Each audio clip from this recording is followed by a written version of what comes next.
Good evening India. दोस्तों, आज हम केवल इस विषय पे डिस्कस करेंगे कि परमिशन लेने के लिए कौन कौन से वर्ड्स यूज किए जाते हैं और सबसे बेस्ट वे कौन सा है और किस वर्ड का यूज करके हम परमिशन ले सकते हैं। जैसे प्रीवियस क्लासेस में आप सीख चुके हैं, परमिशन लेने के लिए हम can, could, may, allow, permit और लेट वर्ड का यूज करते हैं। कुछ वर्ड्स आपके लिए नए हो सकते हैं और कुछ वर्ड्स आप प्रीवियस क्लासेस में सीख चुके हैं। जिन लोगों ने हमारा प्रीवियस क्लास का वीडियो नहीं देखा है, प्लीज आप उन वीडियोस को जरूर वॉच करें ताकि आपको आने वाली सीनियर क्लासेस, एडवांस क्लासेस पूर्ण रूप से समझ में आ सकें। दोस्तों, हम अपनी क्लास को आगे लीड करते हैं। कोई भी काम हम जब करते हैं तो अपने मजे के लिए करते हैं और अगर किसी काम में हमें मजा आता है तो दोस्तों मजे को हम इंग्लिश में बोलते हैं फन। लेकिन अगर मैं बात करूँ, हम पिकनिक पर जाते हैं तो किस लिए जाते हैं? मजे के लिए जाते हैं। कोई काम जो हम मजे के लिए करते हैं उसको हम बोल सकते हैं फॉर फन सेक। मतलब कि यहाँ पर मेरा कहने का कि ये काम हम मजे के लिए करते हैं। जॉब हम किस लिए करते हैं दोस्तों? पैसे के लिए। जो काम हम पैसे के लिए करते हैं उसको हम बोल सकते हैं फॉर मनी सेक। जब दो लोग आपस में लड़ते हैं तो हम उनको बचाते हैं, उनको बोलते हैं कि आप मत लड़िए।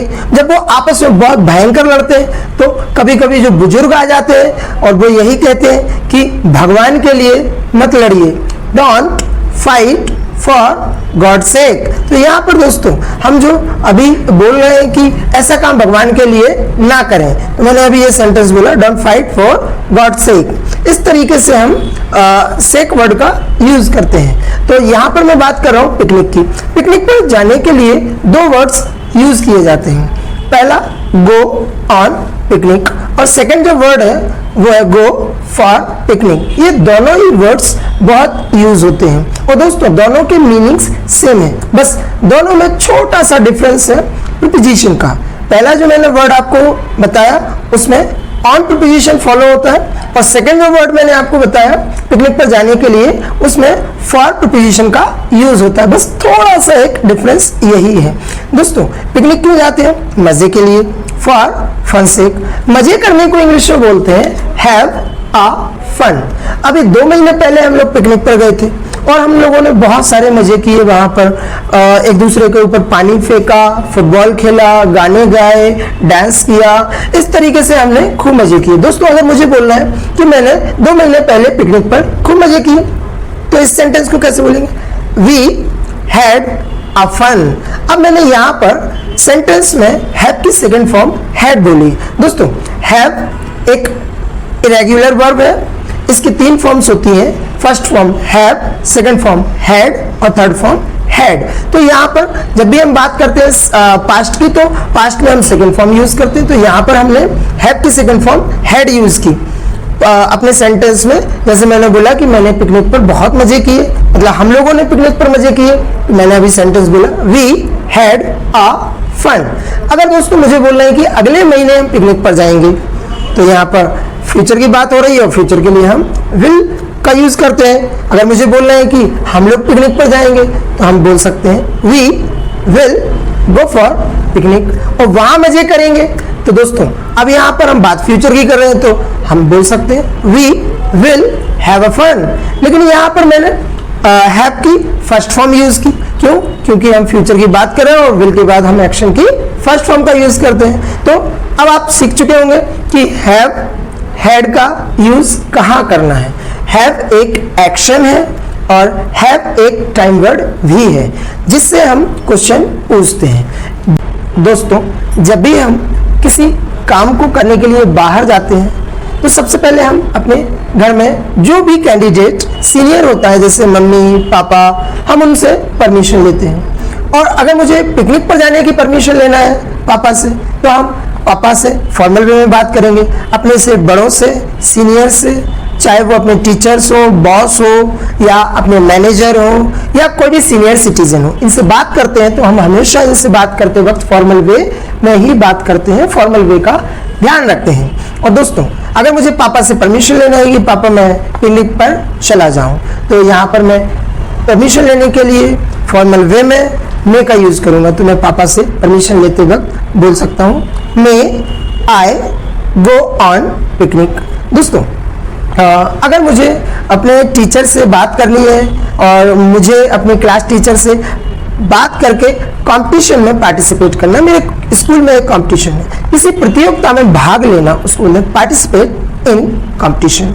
अब यहाँ बात आ रही है क्लास टीचर की, और क्लास टीचर भी हमारे लिए बहुत रिस्पेक्टेड होते हैं और उनका हमेशा हम रिस्पेक्ट करते हैं। जब भी हम क्लास टीचर से बात करते हैं तो हम फॉर्मल वे का यूज़ करते हैं। और यहाँ पर अगर मुझे अपने क्लास टीचर से परमिशन लेना है कंपटीशन में पार्टिसिपेट करने के लिए, तो मैं उनसे परमिशन लेते वक्त मे का ध्यान रखूंगा, क्योंकि मैं जब परमिशन लूंगा उनसे तो मे से सेंटेंस की शुरुआत करूंगा। मे आई पार्टिसिपेट इन कंपटीशन। दोस्तों अगर वो मुझे अलाउ करते हैं, परमिशन देते हैं, तो मैं पार्टिसिपेट कर लूंगा, और अगर वो मना करते हैं तो कोई दिक्कत नहीं है। अगर दोस्तों मेरे मोबाइल में बैलेंस नहीं है, जैसे there is no balance in my mobile, हो सकता है बैलेंस ओवर हो गया, अगर मुझे ये बोलना है बैलेंस खत्म हो गया, तो ये भी बोल सकते हैं बैलेंस इज ओवर। और मुझे एक अर्जेंट कॉल करना है और मेरे सामने मेरा फ्रेंड खड़ा हुआ है। जब हम बात करते हैं आपस की या एक इक्वल लेवल की, जैसे वो दोस्त है मेरा, उसका और मेरा लेवल इक्वल है, और जब हम इक्वल लेवल में किसी व्यक्ति से परमिशन लेते हैं तो वहाँ पर हम कैन का यूज़ करते हैं। और मुझे दोस्त से परमिशन लेना है कि मैं आपका मोबाइल यूज़ कर सकता हूँ, तो मैं यहाँ पर कैन से परमिशन लेकर बोल सकता हूँ can I use your phone. और दोस्तों अगर उसको अच्छा लगता है तो वो मुझे फ़ोन दे सकता है, या जो भी वॉट एवर इज़ देयर। दोस्तों अगर मैं घर पर हूँ और मेरे मोबाइल में बैलेंस नहीं है, और मेरे भाई का मोबाइल है, वो भी मेरे बड़े भाई का, और अगर मेरे बड़े भाई वहाँ पर है, उनका मोबाइल मुझे यूज़ करना है, तो मैं उनसे परमिशन लेने के लिए अब यहाँ पर कैन वर्ड का यूज़ नहीं करूँगा, क्योंकि मेरे बड़े भाई को भी मुझे रिस्पेक्ट देना ज़रूरी है। और अगर मुझे भाई से परमिशन लेना है तो यहाँ पर मैं कैन की जगह थोड़ा रिस्पेक्ट बढ़ाने के लिए, उनको रिस्पेक्ट देने के लिए कैन की जगह कुड वर्ड का यूज़ कर सकता हूँ परमिशन लेने के लिए। तो यहाँ पर मैं बोल सकता हूँ could I use your phone. बाद में आप प्लीज़ वर्ड भी यूज़ करना चाहें तो और खूबसूरत बना सकते हैं अपने सेंटेंस को प्लीज़ यूज़ करके। दोस्तों परमिशन जो है वो एक नाउन है, और परमिशन से एक वर्ड और बना है परमिट। परमिट एक वर्ब है, एक्शन है। तो अगर मैं कहूँ कि मुझे इन लोगों ने परमिशन दे दी बाहर जाने की, तो यहाँ पर मैं बोल सकता हूँ they have permitted me to go outside. तो यहाँ पर मैंने परमिट एक्शन वर्ड को यूज़ किया है। दोस्तों अगर मैंने मम्मी से पूछा कि मम्मी मैं आइसक्रीम खा लूँ, तो मम्मी ने मुझे बोल दिया कि खा लीजिए, तो यहाँ पर मम्मी ने मुझे परमिट कर दिया है आइसक्रीम खाने के लिए। तो यहाँ पर मैं बोल सकता हूँ she has permitted me to take ice cream. बस दोस्तों थोड़ा सा ध्यान ये देना है कि परमिट एक एक्शन है, परमिशन एक नाउन है, तो हमें बात परमिट की करना है, क्योंकि हम यहाँ पर एक एक्शन को यूज़ कर रहे हैं। और दोस्तों कभी कभी परमिशन के लिए हम अलाउ वर्ड को भी यूज़ करते हैं। कई बार आपने सुना होगा कि उन्होंने मुझे अलाउ कर दिया है क्लास अटेंड करने के लिए, तो इस टाइप से हम अलाउ वर्ड को यूज़ करते हैं। जैसे अगर मुझे कहना हो कि मेरे सर ने मुझे अलाउ कर दिया है क्लास में बैठने के लिए, तो यहाँ पर मैं बोल सकता हूँ my sir has allowed me to sit in class. और दोस्तों यहाँ पर मैंने अलाउ वर्ड को यूज़ किया है। अगर आप परमिशन लेने के लिए सबसे बेस्ट और सबसे अच्छा वर्ड यूज़ करना चाहते हैं, तो परमिशन लेने के लिए आप लेट वर्ड का यूज़ कर सकते हैं। लेकिन लेट वर्ड की एक ख़ास बात और खूबसूरती ये होती है कि जब हम लेट से परमिशन लेते हैं किसी काम को करने की, तो लेट के बाद हम हमेशा ऑब्जेक्ट का यूज़ करते हैं, और ऑब्जेक्ट के ठीक बाद हम एक्शन की फर्स्ट फॉर्म फॉलो करते हैं। अब दोस्तों ऑब्जेक्ट क्या होता है इस चीज़ को भी सीख लेते हैं। प्रीवियस क्लासेस में आप लोग ऑलरेडी सीख चुके होंगे सब्जेक्ट्स क्या होते हैं। जिन लोगों को नहीं मालूम एक बार फिर से हम प्रैक्टिस कर लेते हैं। सब्जेक्ट्स कौन कौन से हैं चलिए सीख लेते हैं। I, you, we, they, he, she, it, name, ये 8 सब्जेक्ट्स होते हैं। ये सब्जेक्ट्स 2 पार्ट्स में डिवाइड्स होते हैं। पहला पार्ट प्लूरल सब्जेक्ट्स और दूसरा पार्ट सिंगुलर सब्जेक्ट्स। अब प्लूरल सब्जेक्ट्स कौन कौन से होते हैं? आई प्लूरल सब्जेक्ट होता है, यू, वी एंड दे, ये चारों प्लूरल सब्जेक्ट्स होते हैं। और अगर हम बात करें ही, शी, इट और नेम, ये चारों सिंगुलर सब्जेक्ट्स के ग्रुप में काउंट होते हैं। अब दोस्तों आप सब्जेक्ट्स के विषय में लर्न कर चुके होंगे। अब हम बात करते हैं ऑब्जेक्ट की। तो सब्जेक्ट से ही आप ऑब्जेक्ट बना सकते हैं। अगर हम बात करें आई की, अपने आप की, मैं खुद की बात कर रहा हूँ, तो आई का जो ऑब्जेक्ट होता है वो होता है मी। अगर हम बात करें यू, तो यू का जो ऑब्जेक्ट है वो यू ही होता है। अगर हम बात करें वी, तो वी का ऑब्जेक्ट अस। और अगर हम बात करें दे की, तो दे का जो ऑब्जेक्ट होता है वो देयर होता है। दोस्तों ही का ऑब्जेक्ट हिम, शी का ऑब्जेक्ट हर और इट का ऑब्जेक्ट इट और नेम का ऑब्जेक्ट नेम ही होता है। तो ये ऑब्जेक्ट्स के विषय में आप लर्न कर चुके हैं और आगे चल के अभी हम इनका यूज़ भी करेंगे। तो दोस्तों अब मैं बात कर रहा हूँ कि परमिशन लेने के लिए सबसे बेस्ट वे कौन सा है, सबसे अच्छा वर्ड कौन सा है। तो यहाँ पर हम बात कर रहे हैं लेट। दोस्तों कुछ दिनों बाद मेरे एग्जाम्स आने वाले हैं और कोई चीज़ आने वाली है तो उसको हम इंग्लिश में बोल सकते हैं अराउंड द कॉर्नर। अगर मुझे बोलना है मेरे एग्जाम्स आने वाले हैं तो यहाँ पर मैं बोल सकते हैं my exams are around the corner.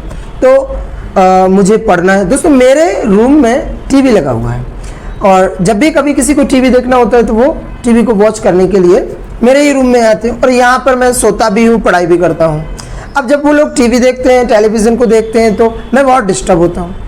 और यहाँ पर अभी 4-5 लोग क्रिकेट मैच वॉच कर रहे हैं और मुझे पढ़ना है, अपने एग्जाम्स की प्रिपरेशन करना है। और मैं उन लोगों से ये रिक्वेस्ट कर रहा हूँ कि मुझे पढ़ाई करने दो। जब हम डेली सेंटेंसेस बोलते हैं, चाहे वो हिंदी हो या इंग्लिश, तो हमारे मुंह से कई बार ऐसा निकलता है मुझे ऐसा करने दो, मुझे सोने दो, मुझे जाने दो। तो इस टाइप से जो हम सेंटेंसेस बोलते हैं दोस्तों, इसमें एक बहुत रिस्पेक्ट छुपा होता है और हम सामने वाले से रिक्वेस्ट कर रहे हैं किसी काम को करने के लिए। तो जब भी हम रिक्वेस्ट करते हैं कि मुझे ऐसा करने दो, उसे ऐसा करने दो, उसके लिए हम लेट वर्ड का यूज़ करते हैं। तो मैं यहाँ पर सभी लोगों से बोल रहा हूँ कि मुझे पढ़ाई करने दो, मुझे स्टडी करने दो। तो यहाँ पर मैं लेट से परमिशन लूँगा इन लोगों से। लेट, अब यहाँ पर मैं ऑब्जेक्ट को यूज़ करूँगा और आई का ऑब्जेक्ट होता है मी। तो यहाँ पर परमिशन लेने के लिए मैं लेट वर्ड का यूज़ करूँ, लेट मी, और स्टडी करने को स्टडी बोलते हैं। तो यहाँ पर मैं सेंटेंस कंप्लीट कर सकता हूँ, लेट मी स्टडी। दोस्तों कई बार जब बड़े लोग बच्चों के साथ खेलते हैं तो छोटे बच्चों को पकड़ लेते हैं मज़े के लिए, थोड़ा एंजॉय करने के लिए, मटरगश्ती करने के लिए। ऐसे ही मेरे चाचा ने मेरे छोटे भाई को पकड़ रखा और उसको अपने दोस्तों के साथ खेलने जाना है क्रिकेट के लिए। तो अब वो बोल रहा है कि चाचा मुझे जाने दो, मुझे जाने दो। तो वो रिक्वेस्ट कर रहा है चाचा से कि मुझे जाने दो। फिर मैंने चाचा को बोला, चाचा उसे जाने दो। अब मैं बात चाचा से कर रहा हूँ उसके विषय में कि उसको ऐसा करने दो। तो यहाँ पर मैं चाचा से रिक्वेस्ट कर रहा हूँ कि उसको जाने दो, लेट। अब मैं बात किसकी कर रहा हूँ? भाई की। भाई कौन है? ही का ऑब्जेक्ट क्या होता है? हिम। तो यहाँ पर मैं सेंटेंस को कंप्लीट कैसे करूँगा? लेट हिम, और परमिशन किसकी ले गए? जाने के लिए। तो यहाँ पर गो की फर्स्ट फॉर्म यूज़ करेंगे, लेट हिम गो। दोस्तों जब हम बहुत लंबी लाइन में खड़े होते हैं, जैसे कई बार फॉर्म भरते वक्त हम लाइन लगा लेते हैं, कोई चीज़ डिस्ट्रीब्यूट होती है तो हम वहाँ पर भी लाइन से खड़े हो जाते हैं। और बैंक्स में तो अक्सर आपने देखा होगा कि डिपॉजिट करने के लिए, विड्रॉल करने के लिए काफ़ी लंबी लाइन बनाते हैं। लाइन में खड़े होना है, स्टैंड इन अ लाइन। और दोस्तों लाइन में खड़े होने के लिए हम दूसरा वर्ड भी यूज करते हैं, स्टैंड इन अ क्यू। लेकिन इन दोनों सेंटेंसेस के मीनिंग एक जैसे हैं, लेकिन इनमें थोड़ा सा डिफरेंस ये है कि जो पहला सेंटेंस मैंने आपको बताया लाइन में खड़े होने के लिए, stand in a line, line जो वर्ड है वो अमेरिकन है, और जो सेकंड सेंटेंस में मैंने एक वर्ड यूज किया, stand in a Q, Q जो है ब्रिटिश वर्ड है। तो दोस्तों यहाँ पर हल्का सा अमेरिकन इंग्लिश और ब्रिटिश इंग्लिश का डिफरेंस है और कोई डिफरेंस नहीं है। और जब हम लाइन में खड़े हों और अचानक कभी किसी का फोन आ जाए या कभी बाय चांस हमें उस लाइन में से अलग होना है या बाहर निकलना है, तो जब भी आप पब्लिक में खड़े हों और पब्लिक में से अलग होना है तो परमिशन लेने के लिए आप लेट वर्ड का यूज करें। अगर आपको यहाँ से निकलना है तो आप वहां पर परमिशन ले सकते हैं, लेट मी गो। इस तरीके से आप परमिशन लेने के लिए can, could, may, permit, allow और लेट वर्ड का यूज कर सकते हैं। दोस्तों अब आपको इंग्लिश में परमिशन लेने के लिए कोई प्रॉब्लम नहीं होगी और ये सबसे फॉर्मल वे है किसी व्यक्ति से परमिशन लेने के लिए। दोस्तों नॉनवेज खाना, टेक नॉनवेज। कई फैमिलीज में तो नॉनवेज खाना अलाउड नहीं रहता है और कई फैमिलीज में तो नॉनवेज पाप माना जाता है। If I talk about my family, ऐसा ही मेरी फैमिली में है कि मेरी फैमिली में नॉनवेज खाना पाप माना जाता है। अगर मैं इस बात को बोलूं कि नॉनवेज मेरी फैमिली में पाप है, पाप को इंग्लिश में यहाँ पर हम बोल सकते हैं टैबू। और दोस्तों मुझे बोलना है कि नॉनवेज मेरी फैमिली में पाप है, तो इस सेंटेंस को कैसे बोलेंगे, nonveg is taboo in my family. और मेरे पापा नॉनवेज खाना किसी को भी अलाउ नहीं करते, इवन अगर मैं अपनी बात करूं तो मुझे भी वो अलाउ नहीं करते नॉनवेज खाने के लिए। तो यहाँ पर मैं बोल सकता हूँ my father does not let me take nonveg. क्यों? क्योंकि पापा बहुत सख्त स्वभाव के हैं और कोई व्यक्ति जो बहुत हार्ड स्वभाव का हो उसको रिजेक्ट, तो मेरे पापा भी ऐसे ही है। तो यहाँ पर मैं कारण बता रहा हूँ कि क्यों नहीं अलाउ करते हैं वो हमें नॉनवेज खाने के लिए, because my father is reject. दोस्तों बिकॉज की जगह पर हम रीजन बीइंग का भी यूज कर सकते हैं। जब हम बिकॉज की जगह रीजन बीइंग का यूज करते हैं तो ये रीजन बीइंग हमारे सेंटेंस में और खूबसूरती लाता है। तो हम आज से बिकॉज की जगह रीजन बीइंग का भी यूज कर सकते हैं। दोस्तों म्यूजिक चालू करना उसको बोलते हैं प्ले म्यूजिक, या इसको हम ये भी बोल सकते हैं म्यूजिक बजाना, तो उसको बोलते हैं प्ले म्यूजिक। और ऐसी तेज आवाज में म्यूजिक बजाना जिससे कान के पर्दे फट जाते हैं, जिसको हम कहते हैं ना अपनी क्षेत्रीय भाषा में कान फाड़ू आवाज, उसको इंग्लिश में बोलते हैं play music at deafening volume. Deafening means deaf मतलब होता है बहरा, और ऐसा साउंड जिससे लोग बहरे होते हैं उसको बोलते हैं डेफनिंग वॉल्यूम। तो दोस्तों कभी कभी तो मैं म्यूजिक को बहुत तेज आवाज में बजाता हूँ, प्ले करता हूँ। अगर मुझे बोलना है कि मैं म्यूजिक को बहुत तेज आवाज में सुनता हूँ, I play music at deafening volume. Marriage parties में, बर्थडे पार्टीज में या बड़े बड़े ओकेशंस पर होता है ऐसा। मुझे मेरे पापा तेज आवाज में म्यूजिक चलाना नहीं देते हैं, तो यहाँ पर मैं बोल सकता हूँ he does not let me play music at deafening volume. दोस्तों अगर आप मुझसे क्वेश्चन करना चाहते हैं कि सर क्या आपके पापा आपको तेज आवाज में या कान फाड़ू आवाज में म्यूजिक चलाने की परमिशन देते हैं, अलाउ करते हैं, तो यहाँ पर आप क्वेश्चन कैसे बनाएंगे। क्वेश्चन बनाने के लिए आपको डज का यूज करना होगा। क्यों? क्योंकि जब दो लोग आपस में बात कर रहे हो किसी तीसरे व्यक्ति के विषय में कि सामने वाला ऐसा काम करता है या नहीं, तो जब हम तीसरे थर्ड पर्सन की बात करते हैं तो उसके लिए जो क्वेश्चन बनता है या बनाते हैं उसके लिए हम डज का यूज करते हैं। तो यहाँ पर हम क्वेश्चन बनाने के लिए डज का यूज करेंगे। तो यहाँ पर हम बोल सकते हैं does your father let you play music at deafening volume. तो यहाँ पर मैं आंसर देने के लिए बोल सकता हूँ नो, नेवर। और दोस्तों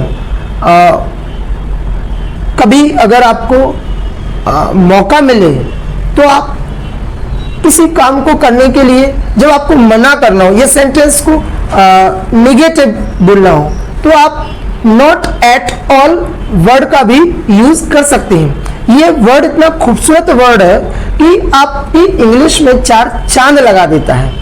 लेकिन वैसे मैं अगर नॉर्मल सेंटेंस बोलना चाहूँ तो मैं बोल सकती हूँ no he does not let me play music at definite volume. और मैं यहाँ पर ये भी बोल सकती हूँ नेवर एवर। लेकिन मैं यहाँ पर और खूबसूरत इंग्लिश की बात कर रहा हूँ। जब आप नॉट एट ऑल वर्ड का यूज करेंगे तो ये आपकी लैंग्वेज को और बेहतर करता है। तो यहाँ पर मैं नॉट नेवर वर्ड का यूज ना करके मैं यहाँ पर नॉट एट ऑल का यूज कर रहा हूँ। नॉट एट ऑल, फिर आगे मैं बता सकता हूँ he does not let me play music at deafening volume. दोस्तों ये जो दाढ़ी है, छोटी दाढ़ी जिसपे हल्के हल्के से बाल होते हैं उसको बोलते हैं स्टबल। और जो बड़ी दाढ़ी होती है, जैसे कई लोग बहुत घनी डेंस दाढ़ी रखा लेते हैं या लंबी कर लेते हैं तो उस दाढ़ी को बोलते हैं बियर्ड। और दोस्तों दाढ़ी को बनाना उसको बोलते हैं शेप द स्टबल। अक्सर मेरी मम्मी मना करती है कि मंगलवार शनिवार को शेविंग नहीं करना, तो मेरी मम्मी ट्यूसडे के दिन मुझे शेविंग करने की परमिशन नहीं देती है। और अगर मुझे बोलना है कि मेरी मम्मी ट्यूसडे को मुझे ऐसा नहीं करने देती तो यहाँ पर मैं बोल सकता हूँ my mother does not let me shape the stubble on Tuesday. दोस्तों विदेशी कपड़े जैसे जीन्स, टी शर्ट, पुलोवर्स या शॉर्ट ड्रेसेस, ये सभी जितनी भी ड्रेसेस आउटफिट्स हैं इनको बोलते हैं वेस्टर्न ड्रेसेस। और पहनने को हम बोल सकते हैं वेयर। दोस्तों कपड़े पहनने के लिए हम ज्यादातर 2 वर्ड्स का यूज करते हैं, एक तो पुट ऑन और दूसरा वेयर। पुट के साथ एक प्रीपोजिशन फॉलो करते हैं ऑन, लेकिन जो वेयर वर्ड है वो सिंगल यूज होता है। वेयर एक इरेगुलर वर्ब है, इसकी first form wear, second form wore, third form Warne.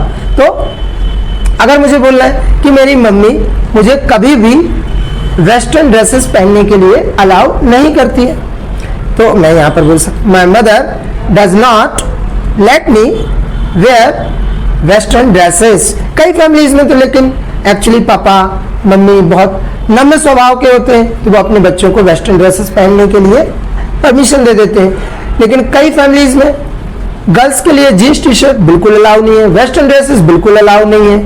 दोस्तों लेकिन फिर भी पापा से छुपकर मम्मी बच्चों को वेस्टर्न ड्रेसेस पहनने देती है। क्यों? क्योंकि मम्मी का जो नेचर है, बिहेवियर है, वो काफी नम्र होता है। मतलब अगर मैं बात करूं मम्मी की तो मम्मी नम्र स्वभाव की होती है।